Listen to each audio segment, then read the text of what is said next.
সাহারার বালুর ফাঁকে লুকিয়ে আছে অজস্র প্রাণী, লুকিয়ে আছে ছোট্ট ফেনেক ফক্স, তার কানে যেন আছে মরুর ভাষা বোঝার শক্তি, আছে অ্যাডাক্স হরিণ যার ক্ষুধার্ত চোখে কেবল বেঁচে থাকার লড়াই, sand cat, desert hedgehog, gerbil আর নানা প্রজাতির সাপ ও টিকটিকি। এরা যেন মরুর বালিতে আঁকা জীবনের ক্ষুদ্র কাব্য।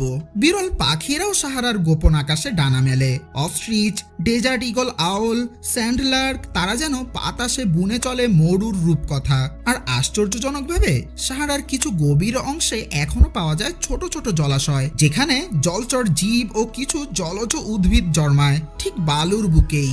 সাহারা মরুভূমির অনেকগুলো রহস্যের মাঝে কিছু রহস্য হলো, বিজ্ঞানীরা বলেন সাহারার কিছু কিছু জায়গা থেকে নাকি পাওয়া গিয়েছে উল্কাপিণ্ড ও প্রাচীন জীবাশ্ম। কোন এক যুগে এখানেই নাকি হ্রদ ছিল যেখানে জলজ প্রাণীর অস্তিত্ব ছিল। আজ সেই জায়গাগুলো কেবল ধুলোর নিচে ঢাকা এক রহস্য। সাহারার আরো